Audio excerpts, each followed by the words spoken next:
لیکن پروڈکشن جو کنزیوم کرتا ہے، اگر آپ اس کو یہ کہیں گے کہ اگر آپ نے ان کے ساتھ انویسٹمنٹ کی اور اگر آپ نے ان کے ساتھ کوئی فیوچر انویسٹمنٹ، کیونکہ یہ پلاٹ بیسیکلی وہ چیز ہوتے ہیں جو آج اگر میں انویسٹمنٹ کرتا ہوں تو وہ 15 سال 20 سال کی انویسٹمنٹ ہوتی ہے، یہ کوئی ٹریڈنگ پرپز کے لیے نہیں ہوتے.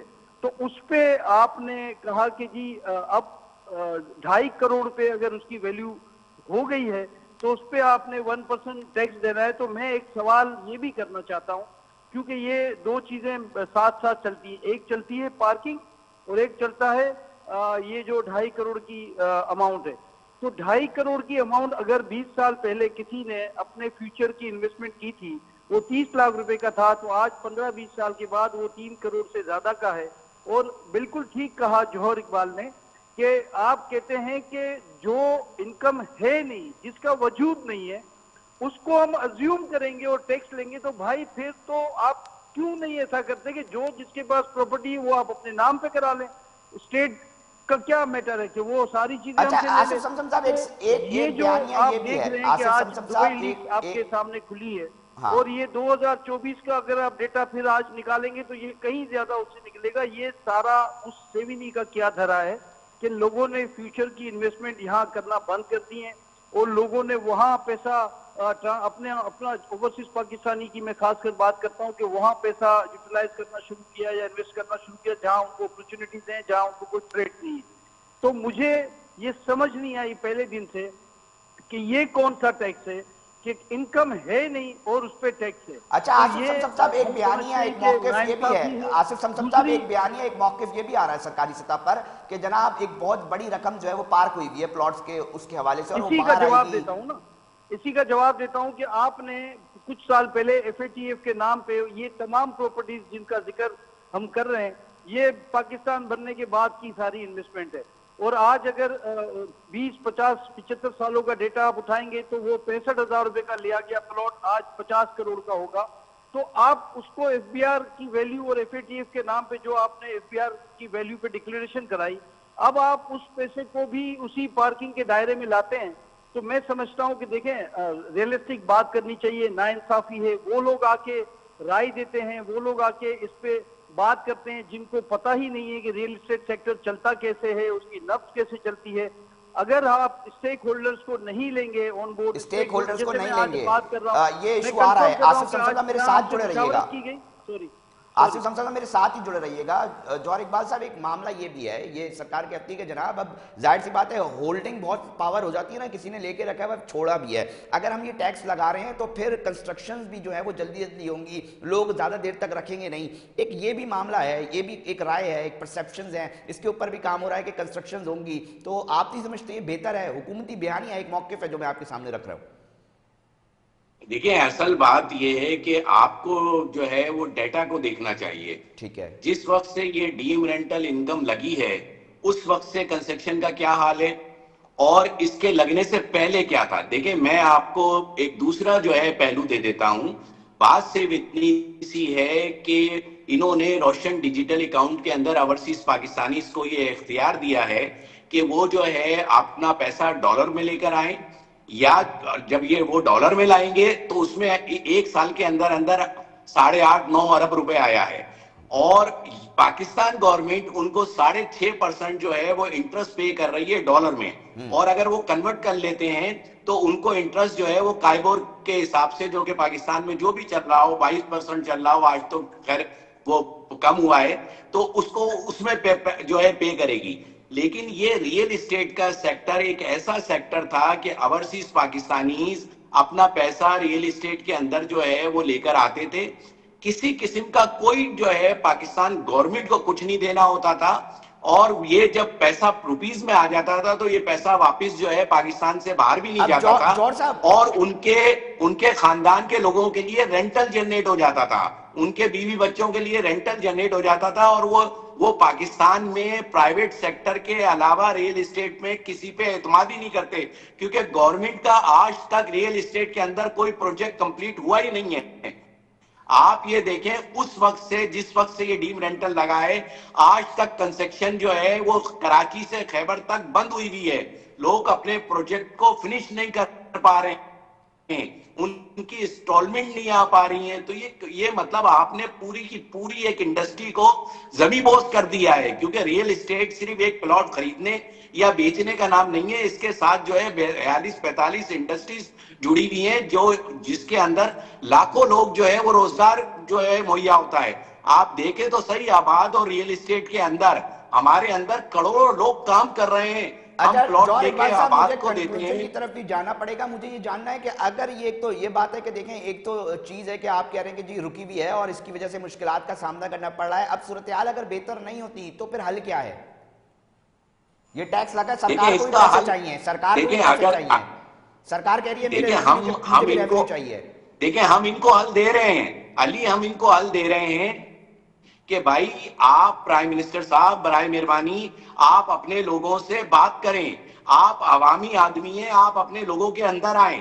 آپ نے جو ہے وہ ایک ایسا فائنانس منسٹر لا کر جو ہے وہ ہم پر مسلط کیا ہوا ہے جس کو 30 کروڑ عوام کو جواب دہ نہیں ہے. وہ آپ نے جو ہے پھر ہمارے پاس آنا ہے ووٹ کے لیے.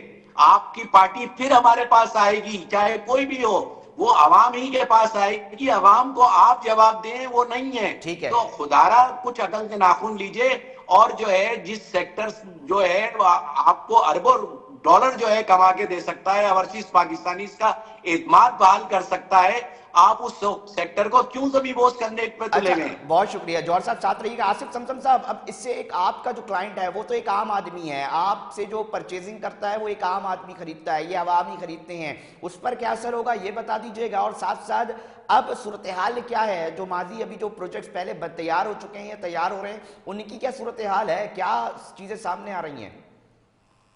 دیکھیں عام کلائنٹ تو اس لیے افیکٹڈ ہے کہ آپ نے, کیونکہ یہاں پہ ڈالر کا کوئی اسٹیبلٹی تھی نہیں. 2 سال پہلے جس طرح سے ڈالر کا حشر ہوا اور 150% تک, 130% اور 100% تک یہ انہانس ہو گیا, تو اس کا امپیکٹ تو لازمی مہنگائی کی طرف گیا, عوام کو مہنگائی کا سامنا کرنا پڑا. اسی طرح یہ جو انڈسٹریز تھی, جو پروڈکشن تھی, وہ بھی 150% سے زیادہ ان کی کاسٹ بڑھ گئی. تو وہ جو کاسٹ بڑھی تو وہ تو عوام کو ہی پاس آن ہوئی نا. ہمیں تو یہ سمجھ نہیں آتا کہ اس انڈسٹری کو آپ نے کیوں ڈسکس کرنا ہے جو آپ سے کچھ مانگ نہیں رہی. جو 1000 گز پہ اگر کنسٹرکشن ہم اکارڈنگ ٹو بائی لاز کرتے ہیں ایس بی سی اے کے, سندھ کی اگر بات کروں میں, تو 800 ملین کا لوکل انڈسٹری سے ہم جو ہے کنزیوم کر جاتے ہیں وہ ڈیوٹی پیڈ گڈز. تو آپ سوچیں پورے پاکستان میں یہ سیکٹر چلتا ہے تو اس کی کیا اسٹرینتھ ہوتی ہے. تو آپ سمجھیں کہ millions of job allied industry کی. آپ اپنے میڈیا کی بات کر لیں کہ آپ کے میڈیا کو بھی ہمارا کام جب چلتا ہے تو آپ کے میڈیا کو بھی اشتہارات بھی ملتے ہیں. تو کہنے کی بات یہ کہ اگر آپ نے ارادہ کر لیا ہے کہ اس سیکٹر کو نہیں چلنے دینا, جیسے 20 سال پہلے ہم یہ کہتے تھے کہ آئی ٹی سیکٹر کو چلنے دیں, اس کو ڈیوٹیز ایگزیمپٹ کر دیں, ان کو ترغیب دیں, اور آپ نے کہا کہ نہیں ٹارگٹ پورے کرنے ہیں, اس کو میکسیمم ڈیوٹیز پہ رکھیں گے. تو آج آپ پھر وہی غلطی کرنے جا رہے ہیں. آج آپ پھر اس کو میکسیمم ٹیکسیز اور اس کو تھریڈز پہ رکھ کے چلانا چاہ رہے ہیں. آپ کو لگتا ہے کہ 10 لاکھ روپے کی تنخواہ اگر جس کی کسی ایگزیکٹو کی ہے تو وہ 2 لاکھ روپے جو بچا رہا ہے وہ اپنا ریئل اسٹیٹ سیکٹر میں انویسٹمنٹ چھوڑ کے اس کی فیکٹری لگائے گا. تو یہ اچھا آصف سمسم صاحب, ایک سوال یہ بھی ہے, سرکار یہ کہتی ہے کہ جناب چلانا ہے نا, پورا سسٹم چلانا ہے, پورا ملک چلانا ہے, آپ کوئی ادارہ بھی چلاتے ہیں تو اس کے لیے لوگ رکھتے ہیں, پھر پیسوں کا بندوبست کرتے ہیں, ان پیسوں کے ذریعے جو ہے آپ اپنی ایڈمنسٹریشن چلاتے ہیں. سرکار کو بھی چلانا ہے, اب ایک بڑا سیگمنٹ ہے, اس سے سرکار کو ابھی اس وقت قومی خزانے کو ضرورت ہے, تو اس میں اب کیا حل نکل سکتا ہے؟ ایگزیکٹلی دیکھیں حل کوئی, اصل میں ہماری باتوں کا یہ جو امپریشن ہے نا کہ کوئی ٹیکس میں ایگزمپشن چاہیے یا ٹیکس نہ دیں, ہم میکسیمم ٹیکس لیتے ہیں سارے کے سارے لوگ, اور ہمارا تو کوئی ممبر نان ٹیکس پیئر ہو ہی نہیں سکتا. دوسری بات, آپ چاہتے ہیں کہ آپ کا ریونیو بڑھے تو آپ تعمیراتی سرگرمیوں کو بڑھا دیں. یہ پوری دنیا میں ریسرچ ہے کہ جہاں بھی اس طرح کی کرائسس ہوتے ہیں تو وہاں کوشش کی جاتی ہے کہ تعمیراتی صنعت پہ کام کیا جائے تاکہ لوکل انڈسٹری چلنا شروع ہو جائے. لوکل انڈسٹری چلے گی تو آپ کو لوکل سطح پہ بھی ٹیکس ملیں گے, فیڈرل سطح پہ بھی ملیں گے. اگر آپ ایکٹیویٹی کو بلاک کریں گے, ایک تو سب سے زیادہ نقصان پہنچایا 22% کے سود کے ریٹ نے, پھر اس کے بعد ڈالر میں استحکام نہیں تھا اس وقت, لیکن اللہ کا شکر ہے آج استحکام ہے. ہم چاہتے ہیں کہ ریونیو بڑھے, ہم چاہتے ہیں کہ یہ ملک چلے, کیونکہ ہماری عزت, ہمارا نام, ہم جو بھی ہیں آج اللہ کا شکر ہے اس ملک کی وجہ سے ہیں. تو ہم یہ کیسے سوچ سکتے ہیں؟ لیکن ہم اگر احتجاج نہ کریں اس بات پہ کہ جس سے پاکستان کا نقصان ہو جائے، پاکستان میں ریونیو کا نقصان ہو جائے، تو میں سمجھتا ہوں ہمیں اللہ کو جواب دینا پڑے. ٹھیک ہے آصف صاحب، آخری چیز آپ بتا دیں، کامنٹ کرتے ہیں جوہر اقبال صاحب کہ آپ کے پاس کیا سولوشن ہے؟ سرکار کو تو ریونیو چاہیے، شارٹ کنکلوژن کر دیں. دیکھیں ہمارے پاس یہی ایک طریقہ کار ہے کہ ہم سرکار کو یہ سمجھا رہے ہیں کہ دیکھیں آپ ہی کی گورنمنٹ نے، آپ ہی کے اسحاق ڈار صاحب منسٹر فائننس تھے، انہوں نے $1,00,000 تک جو ہے اوورسیز پاکستانیز کو لانے کا پوسٹ بجٹ جو ہے وہ تقریر میں کہا تھا. اگر یہ اسی طریقے سے آپ جو ہے وہ پیسہ اوورسیز پاکستانیز کو لانے کا ریئل اسٹیٹ کے اندر پرمیشن دیتے ہیں اور ریئل اسٹیٹ کے اندر آ کے پیسہ لگتا ہے، یہاں بلڈنگز کمپلیٹس ہوتی ہیں، لاکھوں کروڑوں لوگوں کو جو ہے وہ روزگار مہیا ہوتا ہے، تو اس سے ایک سرکل چل جائے گا.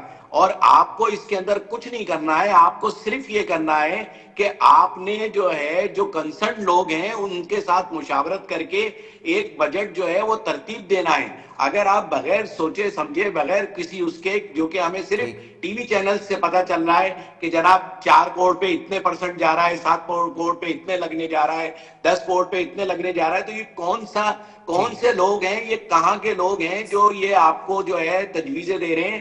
جو لوگ یہ کام کر رہے ہیں پچھلے 65-70 سالوں سے اور پورا پاکستان کو آباد کیا ہے، ان لوگوں کو آپ بلا کر جو ہے وہ کیوں نہیں بات آن کر بورڈ رہے لینا کہ چاہیے. بھائی ہمیں بالکل کوئی ایسی بالکل، بہت تجویز شکریہ جوہر اقبال صاحب، صدر ڈیفکلیریا، اور ساتھ ساتھ آصف سمسم تھے چیئرمین آباد. اور ایک مطالبہ، ایک اپیل جو ہے وہ سرکار سے کی جا رہی ہے کہ جناب ہم جو ہے وہ کرنے کو تیار ہیں جس طرح کی بھی صورتحال بنتی ہے ریونیو جنریشن کے اندر، مگر ساتھ ساتھ اسٹیک ہولڈرز کو ملا کے مشاورت کی جائے تاکہ چیزیں بہتری کی طرف ہوں. مگر اگر ایسی چیزیں نہیں ہوتی تو صورتحال خراب بتائی جا رہی ہے. جو اسٹیک ہولڈرز ہیں، آباد چیئرمینز ہیں، وہ بتا رہے ہیں کہ جی builders community, real estate agents کے نمائندہ جو ہیں ان کو بھی آج ہم نے مدعو کیا تو ان کا بھی یہی کہنا ہے. تاہم اب ہم عوام پہ چھوڑتے ہیں، کنسرن اتھارٹیز پہ جڑتے ہیں کہ اس کا مستقبل قریب میں کیا نتیجہ نکلتا ہے. ناظرین وقت ہوا ایک بریک کا، بریک پہ جا رہے ہیں، پھر حاضر ہوتے ہیں.